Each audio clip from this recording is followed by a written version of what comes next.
I'm Clarice Kentwood. And I'm Patty Hope. And we are both comedians and Florida transplants. With this podcast, we aim to feature and celebrate what makes Florida's females so funny. So, I had this topic I wanted to chat with you about.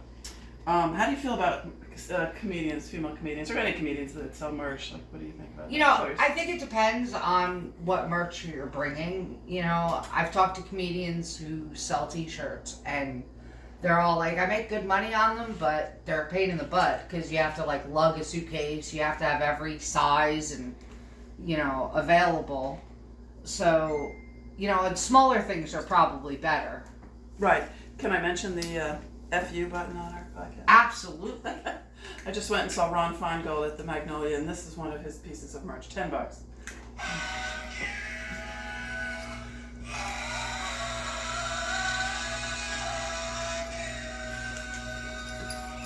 And that's all him. He's singing all of those parts. This is a looping. And that incorporates his, obviously from his set. Yes, exactly. It's in his set. Yeah, it's that part. Do you sell merch, Ash?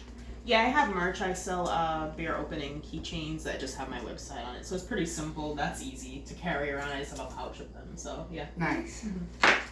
So, yeah, we are here with Ash Cash, who is Yay. a stand-up comedian who started her comedy career by taking a class at the infamous West Palm Beach Improv and has not looked back since. Ash started off doing comedy in the South Florida comedy scene. She has since moved her talents to Central Florida and is currently doing shows all over Florida. Ash has performed at the Orlando Improv, Bonkers Comedy Club, Gregory's Comedy Club, as well as many other local venues. Ash is also selected to participate in the 2023 Florida's Funniest competition. Ash's comedy content focuses on personal life experiences through storytelling. Ash also has experience in improv comedy and acting. So there's the 411. Yep, that sounds like me. From here, yeah. We're so happy to have you. Happy to be here. Thank you. How did you come to be a comedian? Like, how did you get started? It's a lot of things. I mean, I've always been completely obsessed with stand-up comedy ever since I was a kid. But as a kid, it was never like something I thought I could do. But during COVID, with being locked down, and I was kind of like going stir crazy in the house, and I was working from home, so I wasn't really getting out of the house a lot. I wanted to kind of explore my creative side, so I started doing like a bunch of stuff. Like I did like voice acting classes, I did regular acting classes, and I tried out a stand-up class, which I really enjoyed. And after I finished that, I really enjoyed it. I did well, but I kind of sat on it for a while. But then about 8 months after that, I ended up going to an open mic. And I didn't do good, but like I did well enough, and it was enough of a high for me that I just couldn't stop after that. I just kept going, and I just really enjoyed it the entire time. That's awesome. That is so cool. So you did voice and acting, and you've done improv as well, right? I did take an improv class. I haven't done improv. Oh, okay. Yeah. And what did you think of that? I did enjoy that because my goal when I did that is I wanted to get better at doing crowd work and kind of thinking on the spot, because the whole point of improv is you're writing as you go. So I wanted to just get comfortable with myself on stage and everything. And I did enjoy it, but outside of the class, I never did anything more with it. But it's something I definitely want to touch on again in the future. Yeah, there's, I did online improv, which was, through Zoom, and it was a lot of fun, but you're absolutely right, like, you have to be quick. Exactly. It definitely is a different skill set, but it's also a skill set that helps with comedy. Yes, it definitely does, yeah. Mm-hmm. I like that it's collaborative, too, as opposed to just getting up there telling your jokes. Mm-hmm. But yeah, I'm the same thing. I've taken a class, but I've never really joined a troupe or done the... It was fun. I mean... Yeah, it is fun. It really is fun. Yeah. Do you have a funny or unexpected, like, behind the scenes? Like, what's your favorite behind the scenes kind of thing that happened, that, story that you can give us? Behind the scenes, you mean like at shows, like with Yeah. comedians? I think, with the shows and being behind the scenes, it's always, especially when it's like comedians, and you can have fun with, like sometimes you kind of get into like these little roasting kind of stuff, and you make jokes about each other. So I do, I definitely do enjoy that. And then just seeing how everyone deals with a show, like some people, need to drink. Some people need to like take a smoke. Like some people just have to be in a corner by themselves until they perform. Like it's just a very interesting environment just to see how everyone prepares themselves. Yeah, I've definitely found that like comedians are definitely a lot more social after the show. Yes. Like everybody's like I kind of the first couple times I did stand up, I kind of came in like a bowl and I wanted to talk to all the comedians and I thought they were like rude because they were like very short. Yeah, it seems like but that. I figured first. it out. Yeah.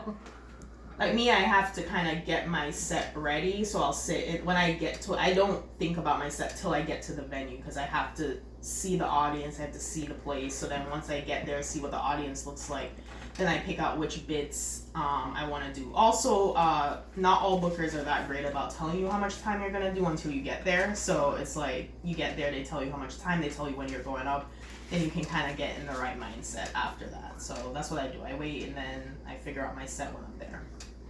Oh, so what inspires you? Like what in terms of your writing, what do you find amusing? You mean helps me like come up with material and stuff? I would say like if something funny happens in my life, usually if something bad happens in my life, that usually spurs something interesting. And then sometimes I'll just remember random memories throughout my life. Like I'll talk to an old friend, or my sister will talk to me and she'll remind me about something that happened, or some other event will trigger another memory, because a lot of my comedy is just talking about my life and what's going on. Like I don't do observational comedy, I don't do one-liners, like it's literally all storytelling about myself and things that I'm seeing at this point, because I've only been doing it for 2.5 years, so I do want to try out other methods. I do want to try out like maybe doing observational or one-liners, see maybe I might be better at that, maybe that's my shtick, but right now the personal storytelling seems to be the most comfortable. Oh. All right, we're gonna take a little break right now for a word from one of our sponsors. Okay, and we are back here with Ash Cash telling us about her life as a comedian here in Central Florida area. Do you have any challenges or things that you seem to be running into as a female comedian, or just a comedian in general? I always get interesting responses to this question. I mean, it's a little bit of a loaded question sometimes, and then sometimes it may be in my head, it may be not, but, sometimes I feel like maybe I may not get taken as seriously because I'm a female comedian. Other times, like, I also kind of get in my head of, am I getting on the show because someone thinks I'm funny, or am I getting on the show because they need a female comedian, they need to fill that quota? So then I'm always like self-reflecting, like, am I actually good, or do they just need to fill a quota? It's like that self-confidence thing. Mm-hmm. And then I don't know, because I don't know the experiences of a lot of men, but I do feel like a lot of people are more comfortable with criticizing and giving advice, like unsolicited advice. And I'm not, like obviously like I'm new, so I do like to hear advice and hear things, but sometimes the way that it's delivered isn't always the best. So I got you. No, I do. I absolutely get that. Sometimes there is that aspect of like, the idea of whether they want you because you're a female, and they couldn't find any other female because otherwise it'll just be a sausage fest. Yeah. I mean, I've found that I like doing shows that are multiple women, because I think the audience seems to enjoy it more. No offense to you guys. But, they don't seem to get as offended sometimes by us women than some of the topics that men can sometimes bring into the room. Yeah. I do have some like, on the edge material, but bluish. More blue. Yeah. I think another thing is sometimes I feel in certain, not all the time, because I don't want to say this is widespread, but they try to like sexualize you more. And then, because I remember one time I sent like a headshot in, and then they came back to me and they're like, do you have like a sexier picture, because I'm trying to sell tickets. And I was just like, okay, well, I mean, and I didn't really like that. So that doesn't happen often, but that has happened, and I know that wouldn't happen to a guy. Right. It's not a sexier picture. And people just seem to be very bothered when we when women talk about sex. Like, Right, they always, yeah. like, say women are always talking about their vaginas or they're always talking about sex. And I was like, men talk about it just as much, but it's like, it just feels If not more. Yeah, and I just feel like they vocalize it more when women do it, and I just don't understand that concept. Because I was just like, for me, I feel like your vagina is just, it's a part of you. It's another part of your body. If I want to talk about it, I should be able to, just like I can talk about my face or my arm or whatever. It's all mine, and it's for me to talk about. You know what I mean? Very good. Like, I love Patty's, rejuvenation, vaginal rejuvenation. Don't mind my product. You know, I mean, that is an hilarious set. That is just, but I could definitely see that, like, Might women be offended. get taken differently Yeah. in saying those kind of things. Exactly. Like twat rot. Yeah, no one Twat wants to rot, hear that. Yeah. Guys don't want to hear about No one women's wants to twat hear rot, that. but, it's a fact. I have a whole joke about yeast infections, and I know it makes men uncomfortable, and that makes me happy. Ew. Yeah. I'm not like graphic with it, but like I just know like they hear yeast infection, they're like, oh Right? my God, And they're like, like, I don't even know how to respond to that.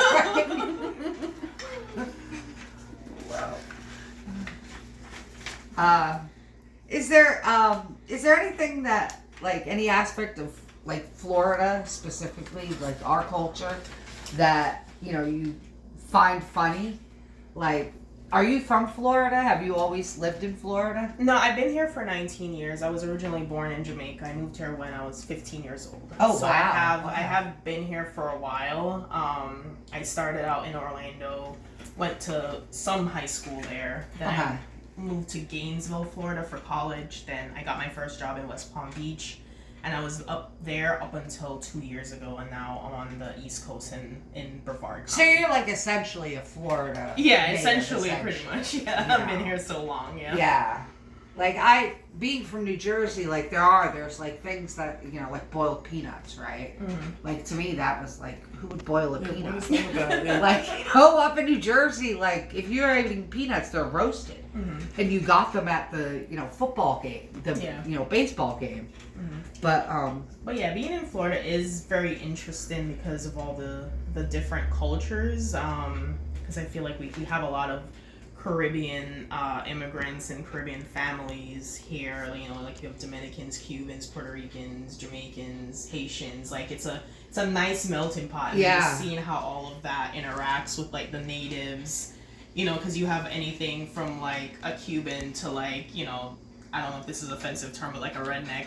right. No, like you just have and then especially going to the University of Florida, it's like you have, because it's such a big school, you Yeah. have all of these people on one campus trying to like mix together. So I feel like that also helped me learn a lot of experiences. Yeah, that's really, was there a lot of, were you doing comedy? No, you started during the pandemic. Yeah. So I didn't, I wish I knew, because there is comedy in Gainesville. I don't know if it was there when I went to school, but I wish I But would've yeah, started there in is. There's so college. much comedy. I would have in had so much more time to do it too. Right? Yeah.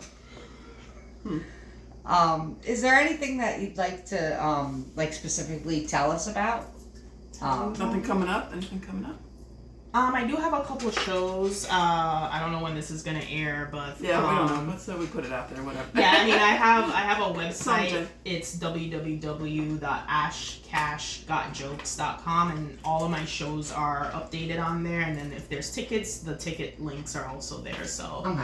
yeah, but I do shows in Orlando, in Melbourne, sometimes in Tampa. It just She's depends hitting on That's Getting out awesome. there. Is there any questions that you had? No, I don't think so. But we do this little segment that we like to call Florida Woman. And, because there's, we always hear about Crazy Florida things. man, crazy Yeah. things Florida man does. And we're pretty sure there's crazy ass women too in She Florida. finds it.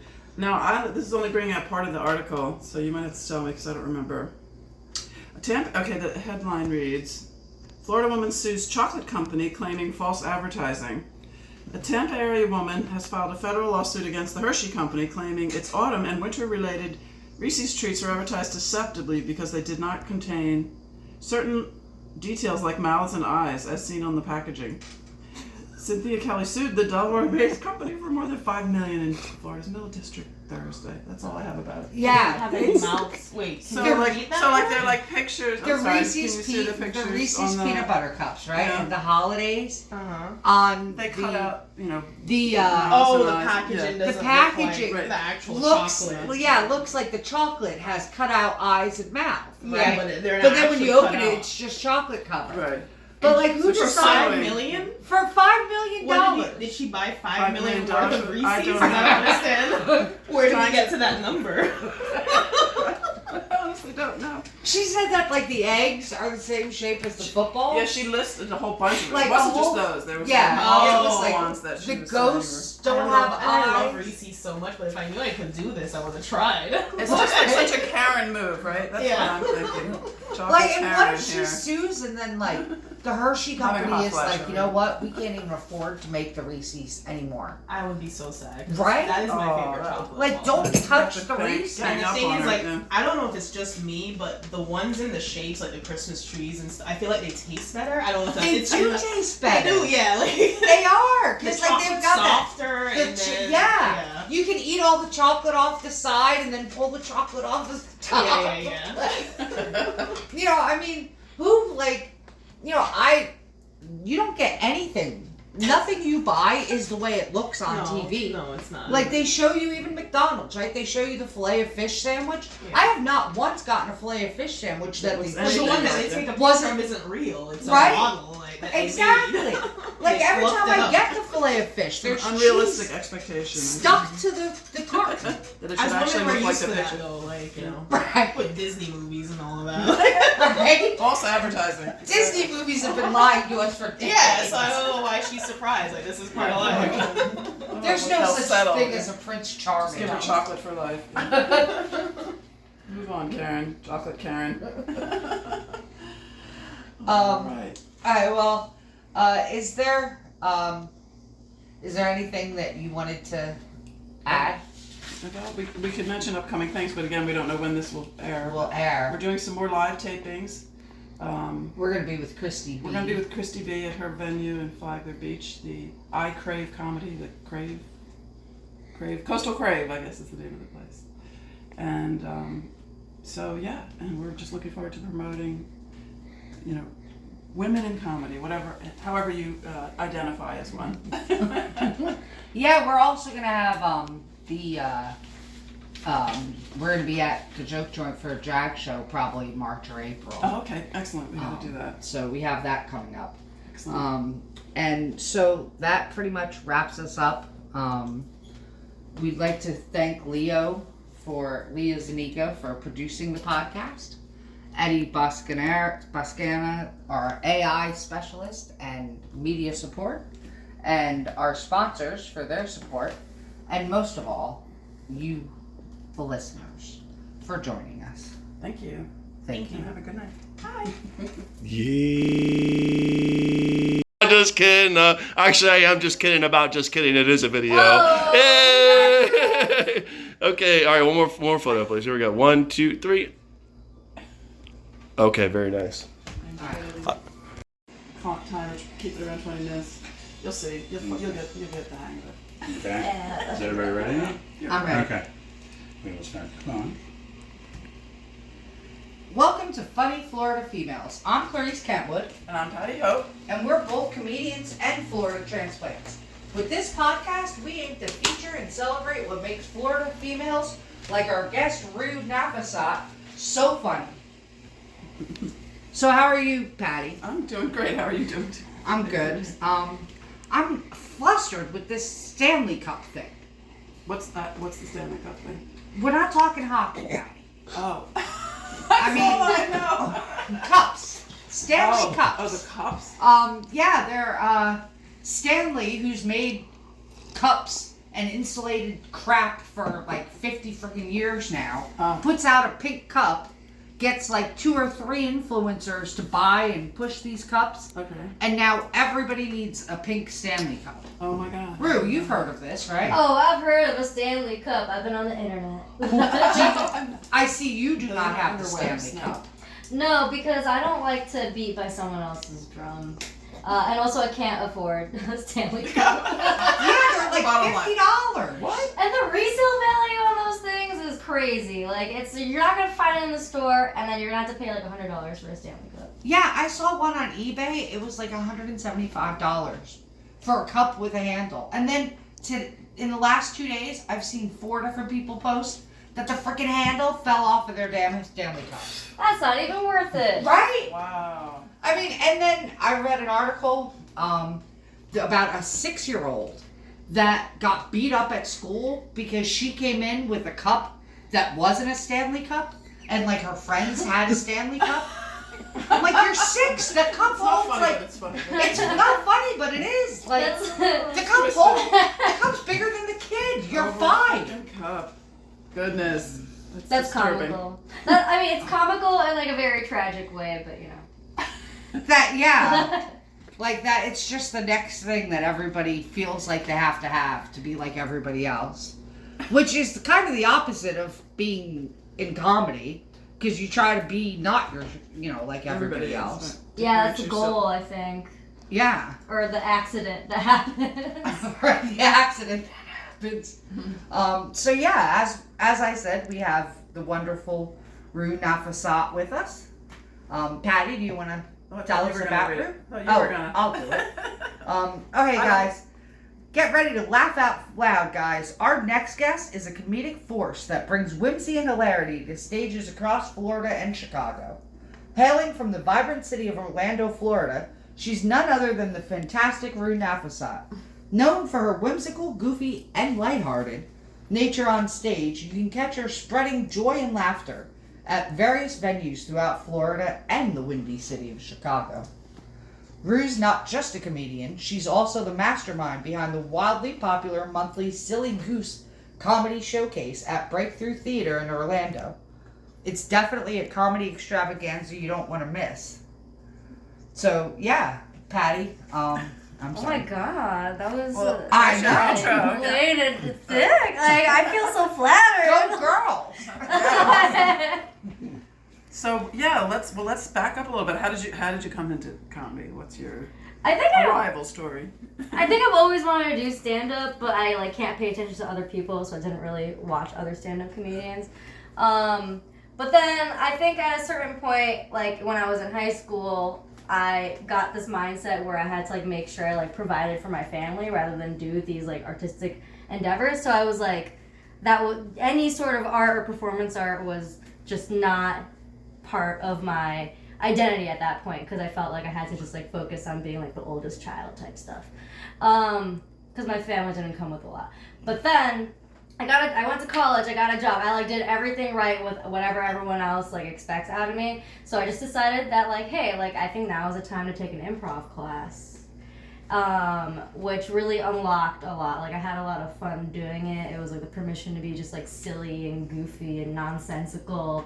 But you need to have a lot of friends to do improv, so I got into stand-up. You can do that by yourself, right? Yeah, and I don't have to like coordinate with anyone else's schedule. Yeah, Exactly right. yeah, that was a problem when I did improv for a little while, Yeah. and that was always a problem, was like getting 6-7 people together. Yeah, and God forbid someone has a baby and a family. Like, Right, yeah. Messes everything up, yeah. now you can never schedule anything. So what? So Chicago and here. What is there? You go back and forth, or what? So I go back and forth just because like my family's up there Okay. and everything. I actually started doing comedy when I was down here in Orlando. And like now I go up there and it's like, okay, I get connected, I get on a couple of stages, and the turnout at my Chicago shows is great because it's like all my friends from like different parts of my life that I hadn't seen in a while, combined with just like comedy culture in Chicago that I have more people in Chicago coming to my shows than like in Orlando where I do shows all the time. Oh. Because you have childhood friends, people you went to school with up there and stuff. Yeah, and I piqued their curiosity, and there's like a thing where when you first start doing stand-up, you just invite your friends to everything, and then you kind of exhaust them as an audience. They get tired of coming. Yeah, and it's like they've seen your set like a million times, or they've seen all these other comics at that point a million times. But then I go to Chicago, and I don't normally perform there, and my friends from high school and college or whatever, they're following my stuff online, so they've seen kind of how I've grown, and that's a more satisfying. They waited and saw a real fleshed out art performance rather than here where they just see. You get the more compliments, you're better than the last time you were here. Yeah, yeah. It's when you go back home and your mom is a lot more happy to see you because she hasn't seen you in a while. It's just fun. That's cool. So, do you have difficulty, like what you were talking about your personal life and then doing the comedy? So how are you balancing that now, or how is that working out with your life now? It's something. I think in my day-to-day life, I feel like right now I'll feel a lot more skewed to comedy than my personal life, because it takes a lot of your time if you want to do it. Yeah. If you want to do you do something else? Do you have another job on the side? Yeah, I have a day job that I got with my science degree, so it's a boring computer job. Well, there you go. But that helps because it's I mostly work remote for that, and that helps so that I can be in wherever I need to be to do comedy. Yeah. And plus you can, no boss around to be like, are you writing comedy, bro? You're supposed to be doing computer stuff. Yeah, honestly, he's probably on Facebook scrolling too, so Very good. Do you have, what's one of your favorite stories about either on stage or off stage about doing comedy? About doing comedy or something bad that I did that I'm kind of proud of after the fact? Oh, we're happy with those stories too. Well, I haven't figured out a way to talk about it on set, but there was this one time I was feeling really good. I had just closed on my house, my first home. Nice. And I was how to just make this high go even higher and do comedy. So I go to an open mic and I'm trying to do a set, but you know how these open mics and bars are. Not everyone's they're not all there for comedy. Yeah, they're not there for comedy. They're not listening. Sometimes there's a TV on with the sports game going at the same time. Yeah, or it's their friends are just there and trying to have a good time, and there's some dude talking about his dick on a mic. You're Right.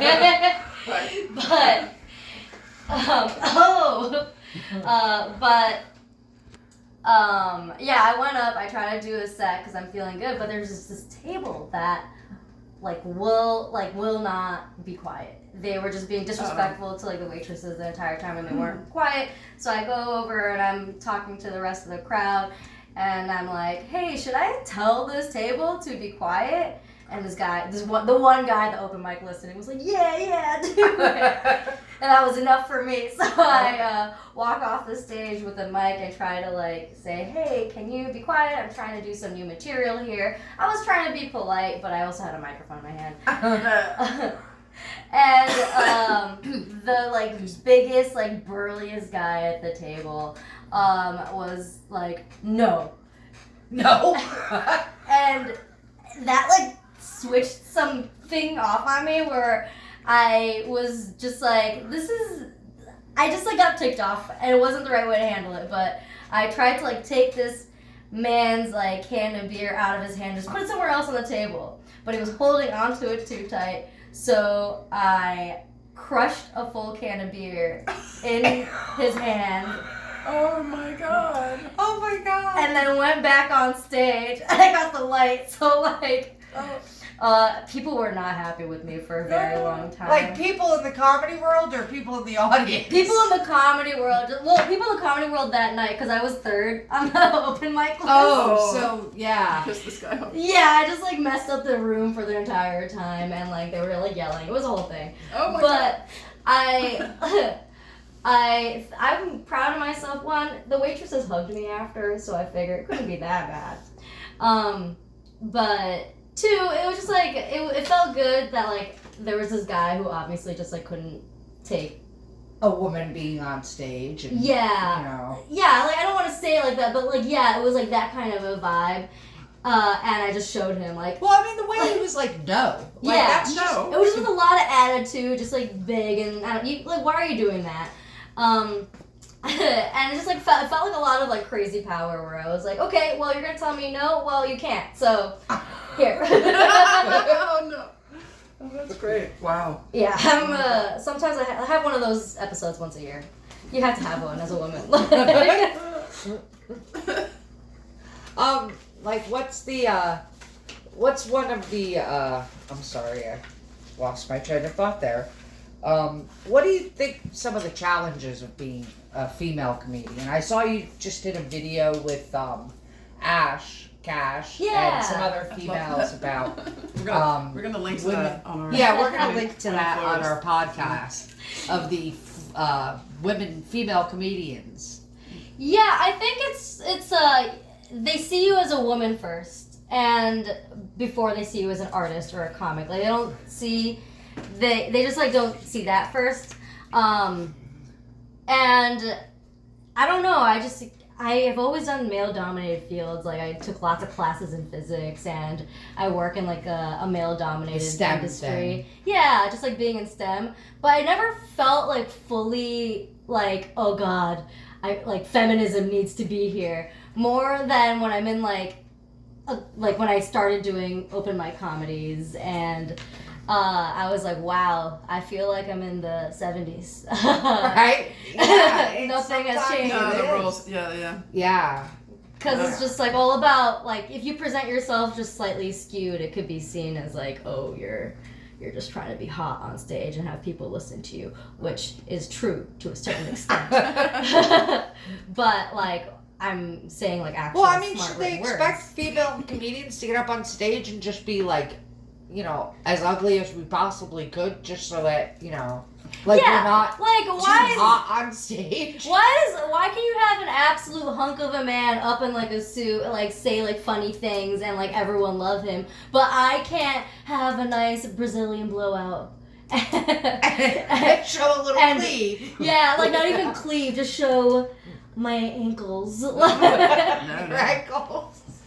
Like there's you should be able, like if you look good, you feel good, you're gonna perform well. I don't see Yeah. what the problem there is. I agree. Yeah, I've run across the idea that a lot of times you get introduced as a female comedian Yeah. instead of just like where the booker will introduce everybody else as this great comedian, but then when it comes to the women, it's like a female comedian. Like it just sometimes it hits a little funky.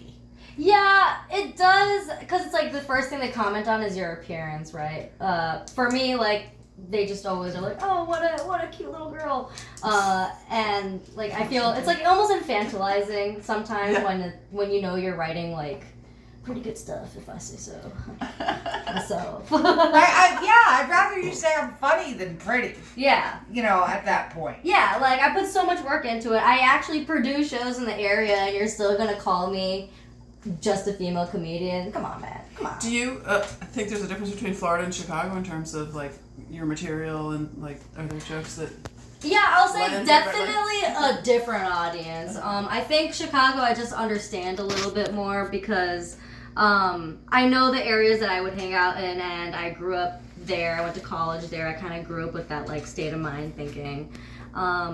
Florida can be challenging because there's not a lot of people that can relate to my experience as much as they would in Chicago. So, but I will say, working my material out here in Florida has made me a lot, like it has helped be pretty good in Chicago. So, Because there's also probably a lot more of a diversity in like ages here than maybe that you see in Chicago, right? yeah, right. Like you go to more rooms where, like doing a set at Gregory's is way different than doing a set across the coast in like Tampa, like at the Gimmick. Completely different audiences. Yeah. Do you come up like toward the villages and whatnot? I actually haven't done comedy in the villages yet, so I don't know what that would be like. I'm kind of scared. Right. what are some of your goals like for the future? You know, I really like doing this comedy thing.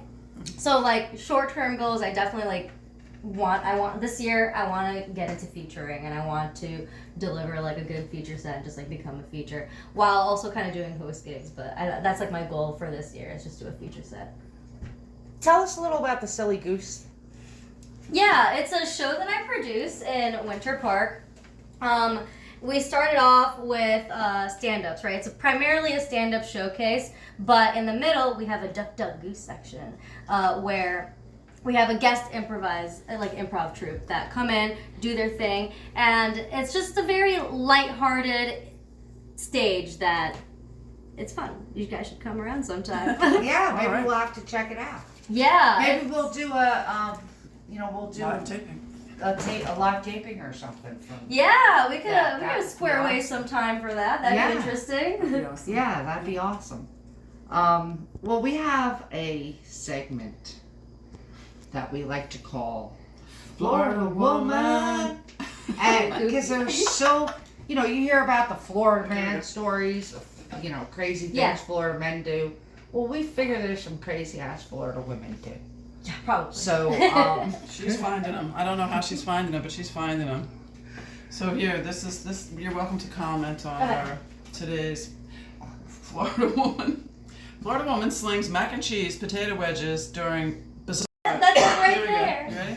Okay. A Florida woman is facing multiple charges following a bizarre incident at a convenience store in Brevard County.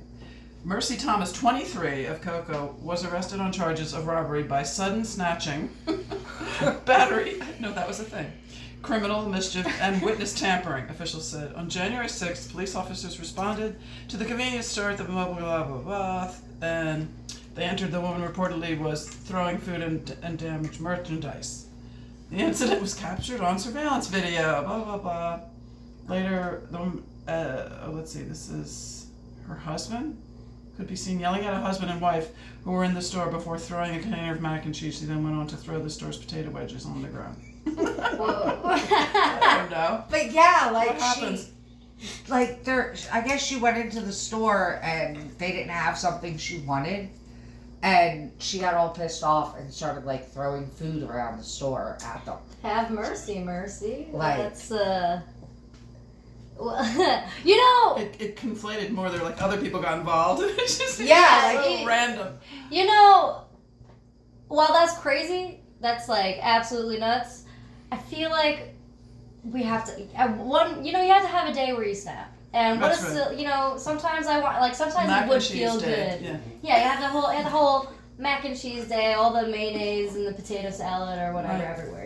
It'll get that emotion out, and then you'll be normal for a good 6 months. Yeah. So every 6 months you need to take have a mac minute and to cheese. Sling It the depends mac on and the cheese lose person. your shit every 6 Yeah, yeah. months. It depends on the person, but me personally, 6 months is about when I have to lose my shit. And crush a You could have, customer's like, can. safe spaces for yeah. We need more Like a rage room. rooms. Yeah, like a rage room. Yeah, exactly. You can That come and just maybe lose your that's shit. an idea. Yeah. Do stand-up comedy, and then after we all go to a rage room. Personally, I think we should bring back tomatoes. I like that idea. Yeah, just throw some tomatoes. Oh my gosh. Well, we'd like to thank Leo Zuniga for producing this podcast, and Eddie Bascana for our AI specialist and social media guru. I mean, he's amazing with AI. And of course, our sponsors, and the most thanks goes to you, our listeners. Yeah, and Bruce, so tell us just so folks know how we can see what you're up to next. How can they get in touch with you? Oh, I got it all. All right. If you're interested in my personal journey, you can follow me on all platforms at Arusa STFU. That's at UROOSA STFU. If you're interested in the Silly Geese Show, it's at Silly Geese Show on Instagram. And then I have a website called sillyroos.com where you can find my calendar. And we will post all those links in the description for Right in the our show notes. podcast. Great. Well, thank you so much for being on. Thank you for having me.